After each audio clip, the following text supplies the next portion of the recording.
My mom, had she lived, would have been 75 years old today. You know, it's almost 6 years since mommy passed away, and I still can't refer to her as was. I can't refer to her as in the past tense.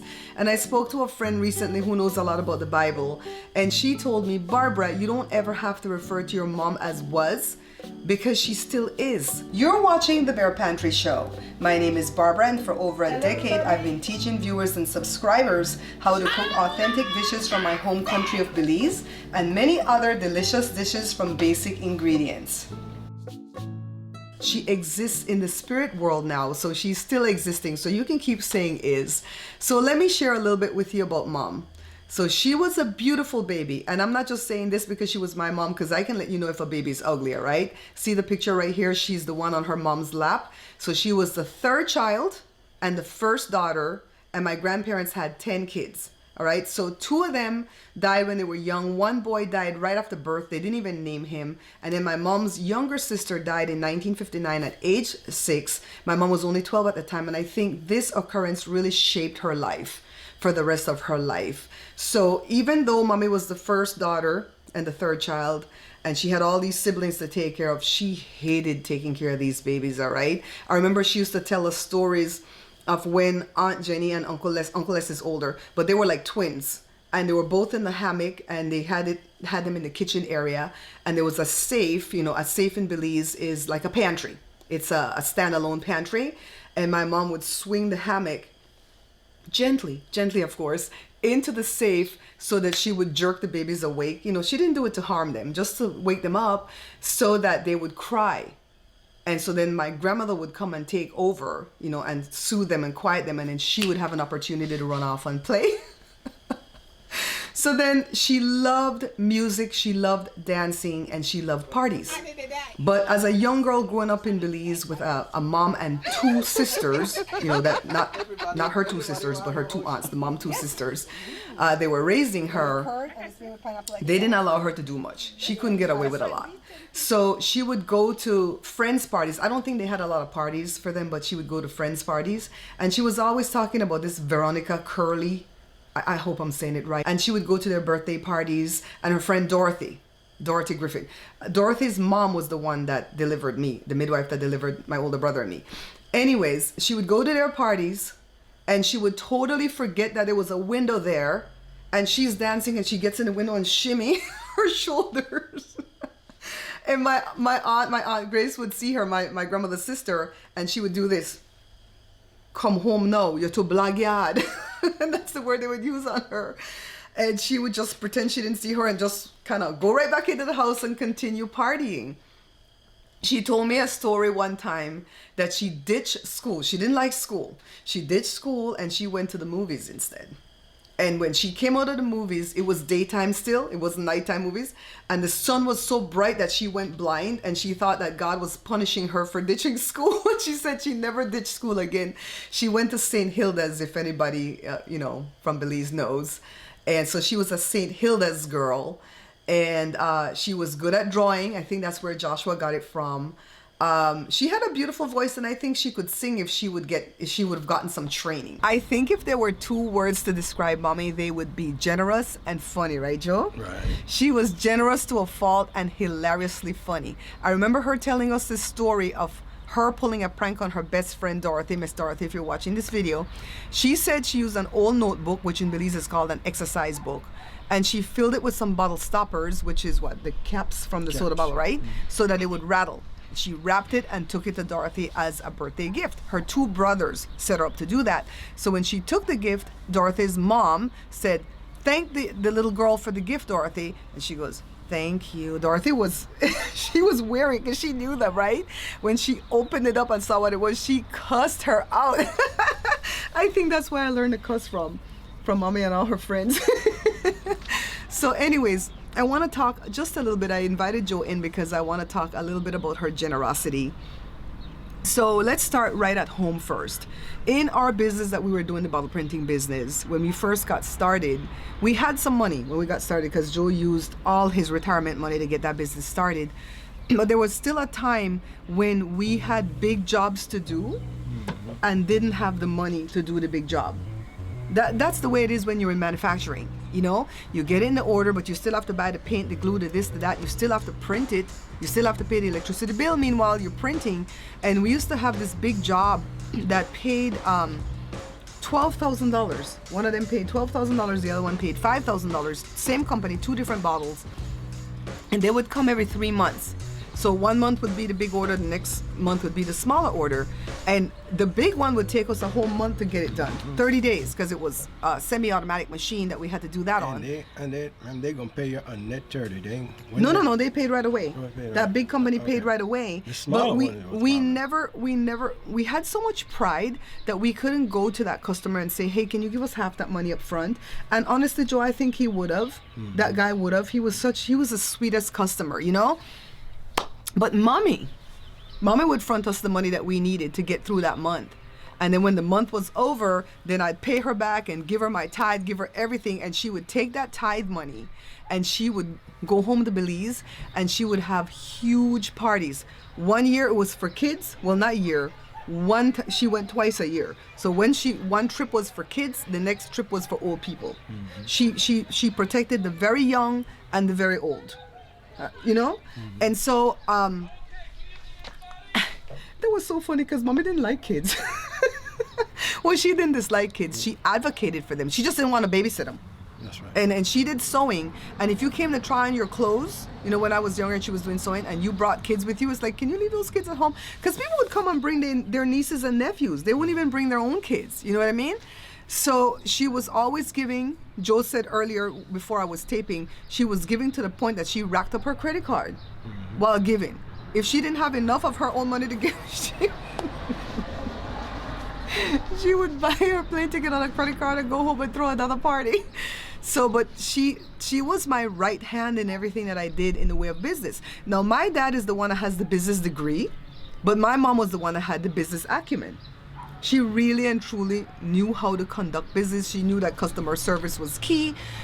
She knew how to check the climate of what was selling, if it was gold, if it was clothes, if it was shoes. Oh, speaking of shoes, oh my God, she loved shoes. How did I forget that? We used to call her Imelda, you know, was she the wife of the president of the Philippines, Imelda Marcos? Something like I that. think she was the wife. She wasn't the president, she was the wife. Imelda Marcos. We used to call her Imelda. She had a lot of shoes. So what else do we want them to know about mommy? So we had to pause just now to let the mail lady go by because her truck was a little bit too noisy. So I want to talk about mommy's stints on my show. Mommy was on my show 2 times. The first time she was fighting cancer and was on chemo, so you didn't see her on camera, but she was behind the scenes telling me how to do Belizean fudge. The next time she was on camera teaching me how to make potato pound. I have to tell you guys, I still don't know how to make potato pound really well. I think my sister does a better job with it than I do, but I do have a lot of mommy's recipes down pat. The potato salad, bread pudding, and rice and beans, different stuff that she did. So mommy at first did not stand behind my career in YouTube. She did not like the fact that I was making a cookbook teaching Belizean people her recipes. She didn't like the fact that I was making a whole show telling all the secrets about the recipes. Like when she found out that you can put vegetable oil in the pepper sauce, you know, when you cut up the pepper and put the onion and put the vinegar and stuff, you can put some oil to make it hotter. It does something to the capsaicin in the skin of the pepper, right? Extract the heat from the pepper. Does something. And when she found that out, she said, shh, don't tell nobody. I remember when I got my cake recipe, and I got it from somebody else who shall remain nameless. And I gave the cake recipe to mommy, and she gonna come back and tell me not to tell nobody the recipe. I said, but this is my recipe. She was like that. It's good, but it's good to make everybody that could do She this. wasn't about that. When she would go to Belize by herself and my dad was left here to his own devices, he would put her recipes up at his website for sale for $1 per recipe. And I would tell her, and she would come back and raise holy cane. Take that down. I don't want them people have my recipe. But then she allowed me to put the recipes in my book. And I joked at the time in my first book because she was still alive. And I said, I'm so glad I didn't have to pry it from your cold, dead hands. I didn't know she was going to be dead like 5 years later. So anyways, yeah, after that, she became my staunchest supporter. And she did everything and anything she could do to promote me, support me. and put me out there. The last thing she did for me, December 2015, Christmas 2015, because she died June 2016, was to put me in the newspaper in Belize, in The Guardian. A big printout, a full page. I think that thing cost her about $200 or $300 American to do. I thought it was like $300 Belizean or something. No, it was more than, I want to say it was probably 200 American, $400 Belizean. It was a lot of money. She probably gave the man tip too. Who knows? He was a wonderful tipper. You tell the part when you get to the airport in Belize. That's what I was gonna say. Yeah, Thank okay. you, Joe. Thank you, Holy Ghost. Yeah, when the kids went with her to Belize one time, well, Jada went with us when my Aunt Grace died in 2008, and we went back together in 2016 when my uncle Norman died. And when we got off the plane and got into the airport, all them porters were fighting each other, like fist fighting each other to take care of my mom. And Jada was like, "Grandma, are you the president of Belize? Why is everybody fighting over you?" It's because she tipped well. She was a brilliant tipper. She taught us she tipped everybody. She would go to Belize to the jewelry store to buy jewelry to bring back. See, these are some of the jewelry she brought back for me. The Welk. See, I love this stuff. Back then you could bring it out. Now you can't, so don't drag her for it. She brought it out when she could. And she would tip the girl at the counter. I said, "But mommy, why are you tipping them people? They work here." And then she said, "Because she saved the good jewelry for me. I wouldn't get any good jewelry for you if she didn't save it for me. So I have to tip the girl. The girl have babies to feed." And she was against people getting rid of their kids. I don't want to say the word. But she would never stop you from doing it. She would just say, "Hey, if you want to keep your baby, I'm here to support you." And she would give Pampers, milk, all type of stuff to support you. She put about 16 people through college in Belize. Over here it's high school, but Belize is college and you have to pay for it. And she didn't just pay their tuition, she bought uniform and books. I'm telling you. And sometimes food. And food, she would give them food too. I remember she was sick, Joel, because the cancer came in 2012. And then she fought it and recovered for 3 solid good years. And then it came back in 2015. So in 2016, she was sick in the bed. And I used to go there and just lay in the bed next to her and edit my videos. When Sherry Shepherd came, I edited that video next to her in the bed so she can see all the stuff that I wouldn't put in the video. All the behind the scenes gossip and stuff Sherry gave us. And she heard that her friend Carla's dad passed away, Carla's father-in-law. And she was like, "Bubsy, please help me. I need to get some money to Belize right now because they're having the funeral already and that girl don't have no money to have this funeral. Oh my God. I had to contact one of my cousins and say, "Do you have money down there? Can you send your husband to go take the money to my, to these people for my mom and I'll put the money in Zelle in New York." Oh my God, she was freaked out and she was sick. She shouldn't have been worried about these people. She was sick, Oh, Joe, look at all these roses. Okay. I wanted to go to the grave today to take her roses, and then I said, no roses came out but one. I only had a picture of one. Look, Joe, a new bud. Joe, can you take me to the grave? Mm-hmm. Please take me to the grave. That's why you don't have to worry about her. She's with God. She's in heaven right now. Thank you, baby. You don't have to worry about that at all. And I promised myself that I'm not going to fall apart today. I'm not going to cry. I'm not going to weep. I'm not going to wail.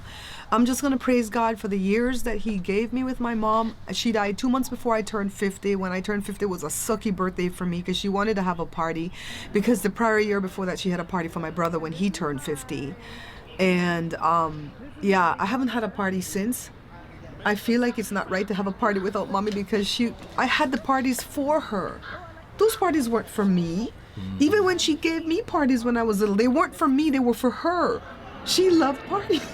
When I turned 11, they gave me the most hugest birthday, I know I'm making up words, hugest birthday party. My dad's band was The Vibration and they were friends with Lord Raven.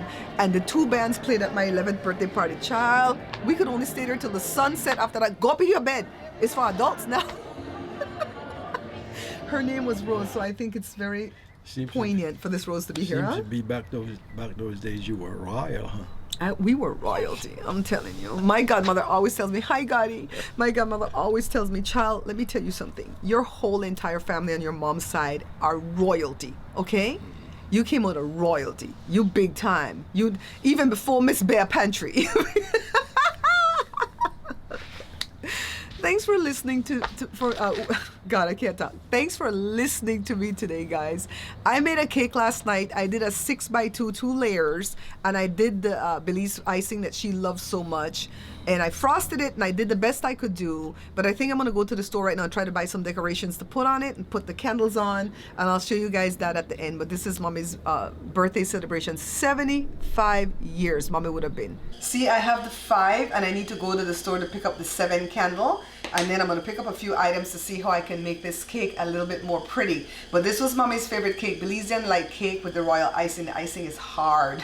She liked this icing because it was tart and it was like eating candy. I can't end this video without giving my nephew Drew a shout out. Today is his birthday. Yes, he shares a birthday with his grandmother. They were both born on March the 24th and he turns 14 today. Happy birthday, Drew. I hope you're having a wonderful day. He was grandma's favorite. You know why? There were 2 peas in a pod, 2 Aries together, right? Anyways, guys, if you want to know how to become a sponsor to the show, if you have a show idea, hit me up at this email below, barepantryshow@gmail.com. Don't forget to like, subscribe, share, and of course, leave me a comment. Leave me something positive about my mom's 75th birthday today, all right? See you guys soon. Bye.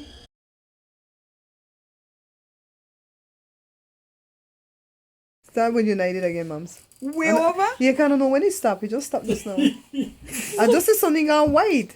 Okay, so you went to United and to change the ticket. Big time. I want to change to ticket, kind of feeling good. I said, doctor, give me a printout. The young man said, well, it cost you $200 US Each. Because of 2 away each. Uh-huh. I said, don't tell me about no US. Me that I believe me, I got no US money with me.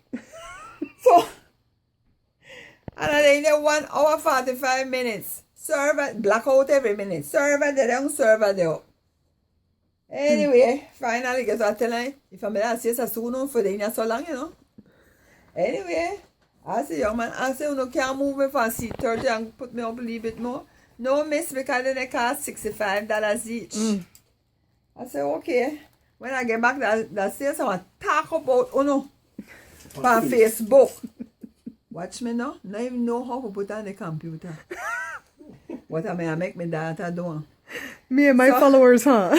And the followers. So, anyway, when the young man done, he said, what I can do for you? I didn't charge you. I moved you up and I didn't charge you $65. I said, thank you very much. I said, but I'm still going to talk about you.